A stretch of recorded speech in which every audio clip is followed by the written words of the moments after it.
இன்னைக்கு எபிசோட் ரொம்பவே பரபரப்பா இருந்துச்சு. மதியும் மலரும் வீட்டு வாசல்ல டென்ஷனா உட்கார்ந்துட்டு இருக்காங்க.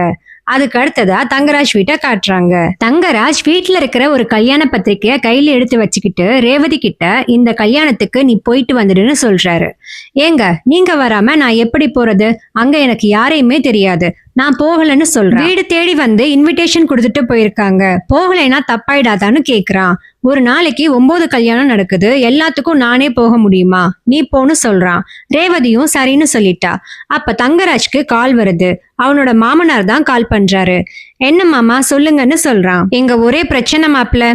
ஓஹோ, மதியோட பிரச்சனையா? அவளை நான் அப்பவே மன்னிப்பு கேட்க சொன்னேனே, இன்னும் கேட்கலையான்னு கேக்குறான். இன்னும் கேட்கல மாப்ள, அவ ரொம்ப பிரச்சனை பண்றா, வீட்டு வாசல்ல உட்கார்ந்துகிட்டு போராட்டம் பண்ணிட்டு இருக்கா அப்படின்னு சொல்றாரு. என்ன மாமா ஆச்சு, என்ன நடந்தது அப்படின்னு தங்கராஜ் கேக்குறான். மாப்ள, நீங்க மன்னிப்பு கேட்க சொன்னீங்கல்ல, ஆனா அவ மன்னிப்பு எல்லாம் கேட்க முடியாது அப்படின்னு சொல்லிட்டா. அதனால சுரேஷ் அவளை வீட்டை விட்டு துரத்திட்டான். ஆனா அவ அவங்க வீட்டுக்கு போகாம வீட்டு திண்ணையில உட்கார்ந்துகிட்டு இருக்கா. அக்கம் பக்கத்துல இருக்கிறவங்க எல்லாரும் வந்து என்னாச்சுன்னு விசாரிக்க ஆரம்பிச்சிட்டாங்க. எங்களுக்கு மானம் போகுது, இதுக்கு ஏதாவது ஒரு வழி பண்ணணும் மாப்ள அப்படின்னு சொல்றாரு. சரி மாமா, இத நான் பாத்துக்கிறேன்னு தங்கராஜ் சொல்லிட்டு போனை வைக்கிறான். தங்கராஜ் போனை வச்சதுக்கு அப்புறமா ரேவதி கிட்ட கோபப்பட்டு பேசுறான். தெரியாதனமா உன் தம்பிக்கு ஒரு கல்யாணம் பண்ணி வச்சுட்டேன். ஒரு நாளைக்கு 10 தடவை கால் வருது. நான் ஏன் பிரச்சனைய பாப்பேனா இல்ல உங்க வீட்டு பிரச்சனைய பாப்பேனா? வேணும்னா உங்க வீட்டுக்கு ஏத்தாப்புல ஒரு வீடு பார்த்து அங்கேயே செட்டில் ஆயிக்கிறேன் அப்படின்னு திட்டிட்டு போறான். உடனே ரேவதி அவங்க அம்மாவுக்கு கால் பண்ணி பேசுறா. அவ ஒன்னும் மன்னிப்பெல்லாம் கேட்க வேண்டாம், அவளை வீட்டுக்குள்ள கூப்பிட்டு போங்கன்னு சொல்றா. இப்ப கூட நீ அவளுக்கு தான் சப்போர்ட் பண்ணி பேசுவியா? அவ விஷயத்துல மாப்பிள்ள ஒரு முடிவு எடுக்கிறேன்னு சொல்லிருக்காரு. நீ போனை வைன்னு போனை கட் பண்ணிடுறாங்க அவங்க அம்மா. ஆமா, மலர் எங்க? எனக்கு தண்ணி வேணும், அவளை தண்ணி கொண்டு வந்து கொடுக்க சொல்லு அப்படின்னு மாமனார் சொல்றாரு. அதுக்கு பாக்யராஜ், இல்லப்பா மதி வெளியே தனியா உட்கார்ந்துருக்கால, அதான் துணைக்கு மலரும் வெளியே உட்கார்ந்துருக்கா அப்படின்னு சொல்றான். அதை கேட்ட மாமனாரு கோவப்பட்டுக்கிட்டு வெளியே வர்றாரு. அப்போன்னு பார்த்து அவரு பொண்ணு வீட்டுக்கு வர்றா. கோச்சிங் கிளாஸ் முடிச்சிட்டு வீட்டுக்கு வர்றதுக்கு இவ்ளோ நேரமா? எல்லாருக்கும் குளிர் விட்டு போச்சு, நீ வீட்டுக்குள்ள போ அப்படின்னு திட்டாரு. மலரையும் திட்டாரு. அதனால மலர் உள்ள போயிட்டா. அடுத்ததா தங்கராஜ் மதியோட அப்பாக்கு கால் பண்ணி உங்க ஒய்ஃபையும் கூப்பிடுங்க, போனை ஸ்பீக்கர்ல போடுங்கன்னு சொல்றான். அவரு ஸ்பீக்கர்ல போடுறாரு. என்ன ராமமூர்த்தி, பொண்ணை இப்படி வளர்த்து வச்சிருக்கீங்க? பண்ண தப்புக்கு மன்னிப்பு கேட்டுட்டு அடுத்த வேலைய பார்க்காம வீட்டு வாசல்ல உட்கார்ந்து போராட்டம் பண்ணிக்கிட்டு இருக்கா.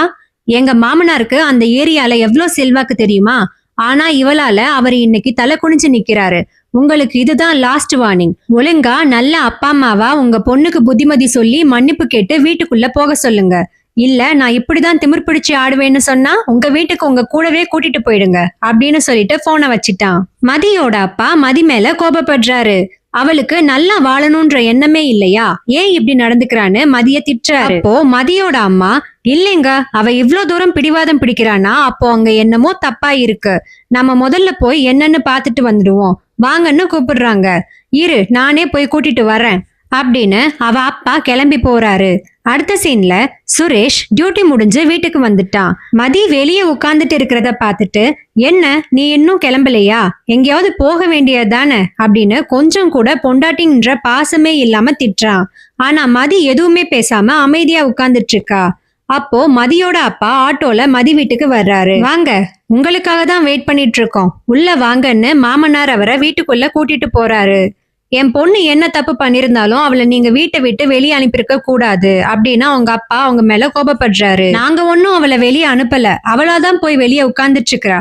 அதுவும் நல்லதான், அவளை வீட்டுக்குள்ள விட்டா எங்க எல்லாரையும் அடிச்சு கொன்னுடுவா. பொண்ணாங்க வளர்த்திருக்கீங்க, அக்கம் பக்கத்துல எங்க மான மரியாதை எல்லாமே போச்சு. அவ எங்க வீட்டுக்கு வேண்டவே வேண்டாம், நீங்களே கூட்டிட்டு போயிடுங்க அப்படின்னு மதியோட மாமியார் லக்ஷ்மி சொல்றாங்க. மதியோட அப்பா அதை கேட்டதும் ரொம்ப கவலைப்படுறாரு. வெளியே வந்து மதி கிட்ட வீட்டுக்கு போலாம் வாமான்னு கூப்பிடுறாரு. மதி கண் கலங்கி நிக்கிறா. நம்ம வீட்டுக்கு போலாம் வாமான்னு சொல்லவே அழுதுட்டா. 2 பேரும் ஆட்டோல ஏறி வீட்டுக்கு போறாங்க. போற வழியெல்லாம் சுரேஷ் பேசினதை நினைச்சு வருத்தப்பட்டுக்கிட்டே போறா. இன்னைக்கு எபிசோட பார்த்து எனக்கு நிஜமாவே நிறைய கேள்விகள் மனசுல ஏற்பட்டுச்சு. இன்னைக்கும் பல குடும்பங்கள்ல உண்மையாவே வீட்டுக்கு வாழ வந்த பொண்ண நிம்மதியா வாழ விடாம அடிமை மாதிரி நடத்ததான் பாக்குறாங்க. தப்பி தவறி ஒரு சில பொண்ணுங்க அதை எதிர்த்து கேள்வி கேட்டா அவங்கள இதோ மதிய நடத்தின மாதிரி டார்ச்சர் பண்ணி வீட்டுக்கு அனுப்புறாங்க. இது ஒரு டொமஸ்டிக் வயலன்ஸ்னு யாரெல்லாம் நினைக்கிறீங்க? உங்க கருத்துக்களை கமெண்ட் பண்ணுங்க.